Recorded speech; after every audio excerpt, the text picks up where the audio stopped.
প্রথমে একটি গোলাপ ফুল এবং একটি জবা ফুল তুলে নিয়ে এলাম বাড়ির বাগান থেকে। আমরা প্রথমে গোলাপ ফুলের ডিসেকশন করব।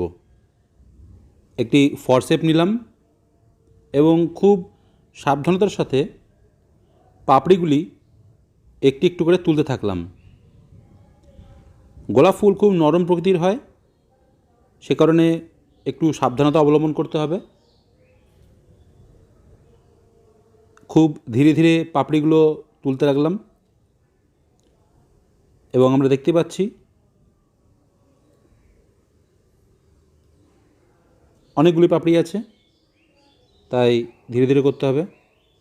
একটু জুম করলাম এবং এখানে আমরা পুংস্তবক বা পরাগধানীগুলো খুব স্পষ্ট করে দেখতে পাচ্ছি যে গোলাপ ফুলের ক্ষেত্রে প্রচুর পরিমাণে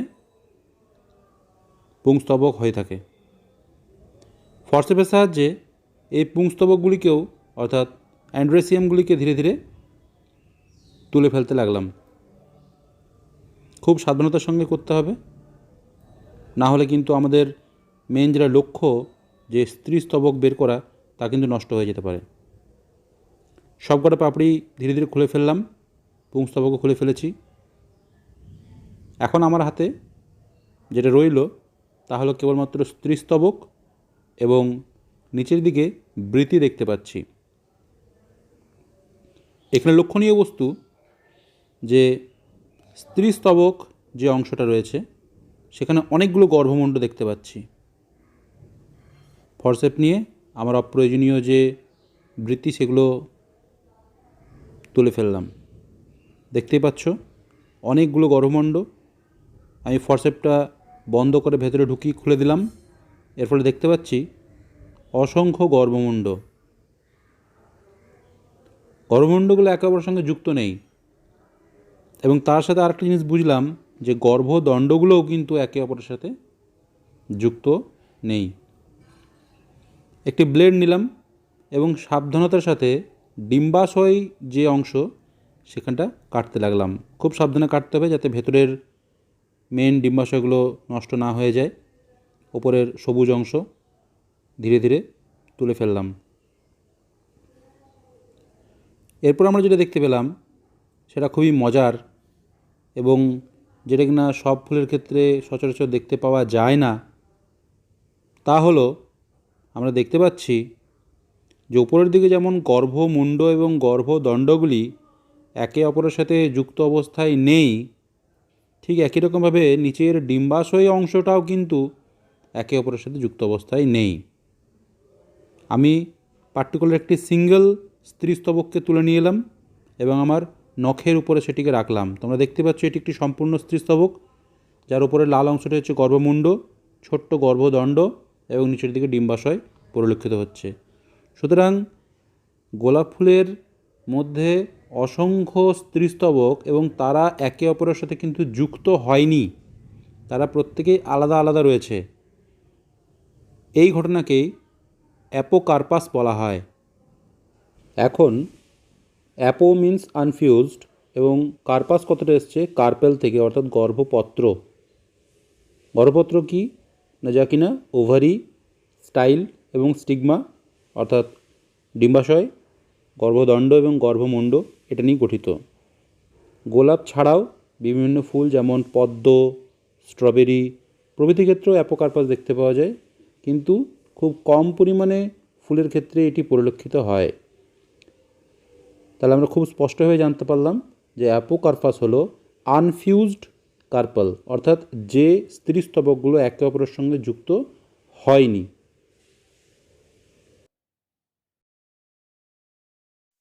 আমরা চলে এলাম আমাদের আগের চিত্রে। যেখানে আমরা গোলাপ ফুলের ডিসেকশন দেখলাম, এবারে আমরা জবা ফুলের ডিসেকশন দেখব। স্পষ্টতই বুঝতেই পারছো আমরা অ্যাপোকার্পাস সম্পর্কে অলরেডি জেনে নিয়েছি। এবারে প্র্যাকটিক্যালি আমরা দেখে নেব সিনকার্পাস কী বা কেমন সেটা দেখতে। এক্ষেত্রে একই রকমভাবে একটি ফরসেপ নিয়ে জবা ফুলের প্রত্যেকটি পাপড়িকে ধীরে ধীরে তুলে ফেলতে লাগলাম। গোলাপ ফুলের থেকে জবা ফুল কিন্তু অনেকটাই সতেজ প্রকৃতির এবং সেক্ষেত্রে পাপড়িগুলো খুলে ফেলতে খুব একটা কষ্টবোধ হবে না। কিন্তু মাথায় রাখতে হবে যখন পাপড়িগুলো টান দেব তখন যেন স্ত্রীস্তবক, যা কিনা পুংস্তবকের সঙ্গে মিলে একটি শক্ত দণ্ড তৈরি করেছে, তার নিচের দিকে কোনো রকম ক্ষতি না হয়। সবুজ বৃতি বা বৃত্তাংশকে তুলে ফেললাম এবং একটি একটু করে সকল পাপড়িকে আমি ধীরে ধীরে তুলে ফেললাম। লক্ষণীয় বিষয়, জবা ফুলের ক্ষেত্রে পুংস্তবকগুলি গুচ্ছাকারে অবস্থান করে থাকে। আমরা দেখতেই পাচ্ছি হলুদ বর্ণের পরাগরেণু উৎপন্ন হয়েছে। এখন নিচের দিক থেকে লাল রঙের যে স্তরটি সম্পূর্ণ গর্ভদণ্ডের ওপর দিয়ে গেছে সেই স্তরটিকে তুলে ফেলব। আমরা দেখতে পাচ্ছি গর্ভমুণ্ডর সংখ্যা অনেক বেশি, 4 থেকে 5টি। এখন ফরসেপের সাহায্যে পরাগরেণু বা স্ত্রীস্তবক অ্যান্ড্রোসিয়ামগুলোকে তুলে ফেলতে লাগলাম, কারণ আমাদের এখন মেন লক্ষ্য স্ত্রীস্তবক পর্যবেক্ষণ করা। তাই পুংস্তবকগুলিকে ধীরে ধীরে খুলে ফেলতে লাগলাম। নিচের লাল আস্তরণ, যার কথা একটু আগে বলছিলাম, সেটি ফরসেপের সাহায্যে খুব সাবধানতার সাহায্যে তুলে ফেললাম এবং দেখব লাল আস্তরণটির সঙ্গেই আমার পরাগ ধানীগুলিও উঠে চলে আসছে। স্ত্রীস্তবকটিকে আরও ভালোভাবে পরিষ্কার করতে লাগলাম এবং বারে বারে লক্ষ্য রাখতে হবে একটাই, যাতে কোনোভাবেই টান পড়ে গর্ভদণ্ডটি নষ্ট না হয়। কিন্তু এখানে একটা প্রধান লক্ষণীয় বিষয়, ওপরের দিকে আমরা 4 থেকে 5টি গর্ভমুণ্ড দেখতে পেলেও গর্ভদণ্ড কিন্তু আমরা একটা দেখতে পাচ্ছি। অর্থাৎ গর্ভমুণ্ড তারা একে অপরের সাথে ফিউজ না হলেও গর্ভদণ্ড কিন্তু ফিউজ হয়ে গেছে, অর্থাৎ একে অপরের সাথে মিশে আছে। এবং ঠিক একই রকমভাবে নিচের দিকে ডিম্বাশয়ের যে অংশ তাও কিন্তু একে অপরের সাথে মিশে আছে। তাহলে আমরা এখানে কি দেখতে পেলাম? গর্ভমুণ্ড যা কিনা একে অপরের সাথে যুক্ত হয়নি, কিন্তু গর্ভদণ্ড তা কিন্তু যুক্ত হয়ে আছে এবং তার সাথে ডিম্বাশয়ের যে অংশ তাও কিন্তু যুক্ত হয়ে আছে।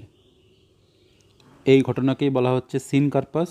সিন অর্থাৎ ফিউজড, কার্পাস কথাটা এসছে কার্পেল থেকে, অর্থাৎ এখানকার যে গর্ভপত্রগুলো তা একে অপরের সাথে যুক্ত অবস্থায় আছে। এখন আমরা দেখে নেব ডিম্বাশয়ের অংশ। একটি ব্লেড নিয়ে সে অংশটি কাটলাম এবং দেখতে পেলাম ভেতরের দিকে তারাও খুব সুন্দরভাবে একে অপরের সাথে যুক্ত হয়ে আছে। তাহলে আমরা প্র্যাকটিক্যাল ডিসেকশনের মাধ্যমে খুব সুন্দরভাবে বুঝতে পারলাম যে বাম দিকের যে চিত্রটি তা হলো গোলাপ ফুলের ক্ষেত্রে অ্যাপোকার্পাস, এক্ষেত্রে গর্ভপত্রগুলি একে অপরের সাথে ফিউজড বা যুক্ত হয়নি। এক্ষেত্রে প্রত্যেকটি অংশ গর্ভমুণ্ড, গর্ভদণ্ড এবং ডিম্বাশয় পৃথক। কিন্তু ডান দিকের যে চিত্রটি তা হলো জবা ফুলের ক্ষেত্রে সিনকার্পাস, এক্ষেত্রে গর্ভমুণ্ড একে অপরের সাথে যুক্ত না হলেও গর্ভদণ্ড এবং ডিম্বাশয় তা কিন্তু একে অপরের সাথে যুক্ত অবস্থায় আছে।